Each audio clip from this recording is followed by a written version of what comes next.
Hello. Recently, lots of parents have been contacting your pregnancy doctor and saying that they're interested in learning more about the ways in which medical advances could protect the future health of their babies. There's been a lot of stories in newspapers and on TV about stem cells. So today we're at Smart Cells Laboratories finding out more about this technology and the ways in which it could affect the health of your family. Hello, Dr. Anne. Welcome to your pregnancy doctor. You're the scientific director for Smart Cells International. Can you tell me exactly what stem cells are and why parents should think about saving them for their baby?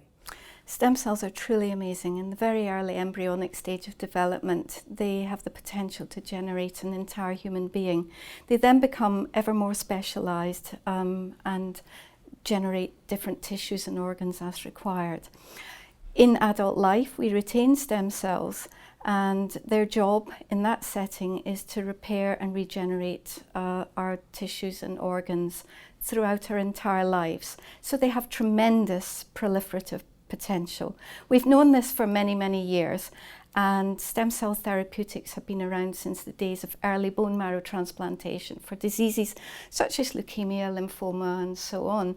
But more and more we're discovering further uses and potential aspects that we can tap into to utilise these stem cells. And I would suggest that considering banking stem cells for a child is a very, very worthwhile, given the advent of all the new therapeutics and the fact that stem cell therapies have such a proven track record.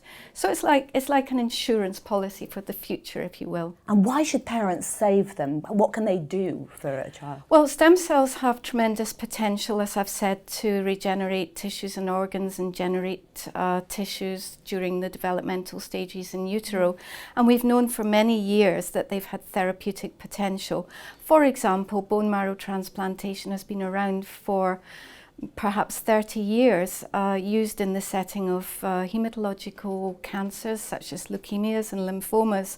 So these cells have amazing potential.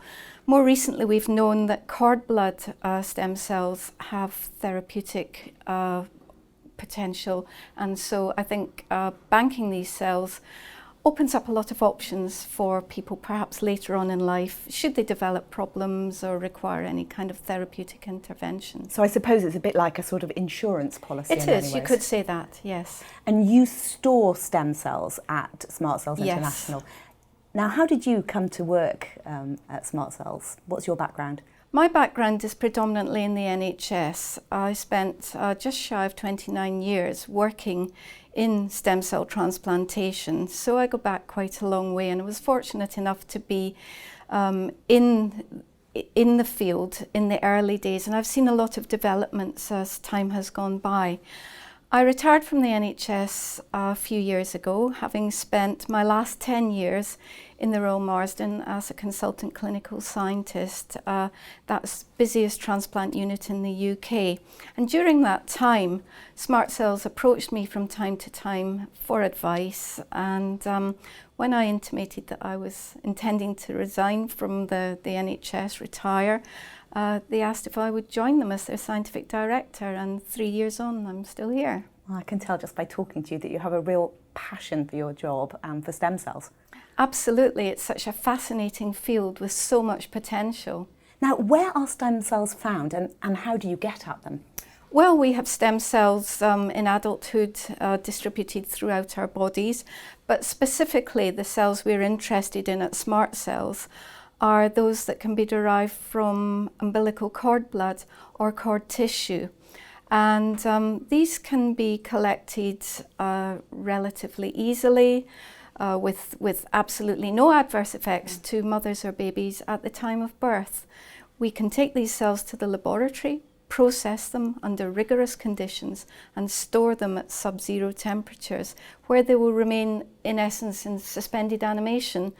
And under the right conditions, they can be thawed out and remarkably come back to life and can do what I alluded to earlier, regenerate tissues and organs. So you can take them without any harm to the baby or to the mother? Absolutely. Once the baby is safely delivered and separated from the mother. So when the placenta's been delivered? When the placenta's been delivered, the placenta and the cord can be taken away and the cord blood collected and cord tissue collected with absolutely no adverse effect to mum or baby. Fantastic. Now, what could that be used for then in the future? How is it useful? Well, it falls into two categories really. Mainstream transplantation is where one might use the stem cells for the treatment of malignant conditions such as leukemia, lymphomas I've mentioned earlier, or perhaps non-malignant hematological diseases, thalassemia, sickle cell disease, for example. But more recently, there's been innovative work and clinical trials have been running looking at using these cells in regenerative medicine. And by that I mean using the cells to treat, for example, individuals with neurological conditions, stroke, Parkinson's disease, cerebral palsy, treating burns, treating inflammatory disease, for orthopedic purposes. The list is endless, and it's growing all the time. So the potential is huge. It sounds like you're banking blood now for things that scientific research may show you in the future. Exactly, for perhaps hitherto untapped needs and requirements. We're an ever-aging population with a whole range of potentially, at the moment, incurable diseases, and I think stem cells have a real role in that sort of setting going forward. Can the cord blood only be used for the baby whose cord supplied it, or could it be useful for the wider family? Predominantly, it's useful for the individual from who supplied it. But in a family, there's a 1 in 4 chance of that cord blood being a match for any brothers or sisters. The chances of a match diminish dramatically for the wider family.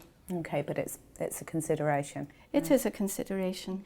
Now, I know that at Smart Cells you've got thousands and thousands of samples. Have you ever used any of your cord blood for people to be treated? Yes, we have in fact. We've released 20 samples to date, the majority of which, 9 to be precise, have been released for the treatment of children with ischemic brain disease, predominantly cerebral palsy, and more recently, interestingly, when talking about brain disease, a case of autism has been treated. So stem cells can be used for cerebral palsy and autism? Yes, the autism work is very, very new. That's right at the cutting edge. But there are a number of accepted clinical trials worldwide looking at the use of stem cells with cerebral palsy. We've also released cells for mainstream transplantation, individuals with leukemia, sickle cell disease and thalassemia. Oh, thank you so much, Dr. Anne. That's been absolutely fascinating. And you can find out much more about stem cells and the contact details of Smart Cells International on yourpregnancy.doctor.com.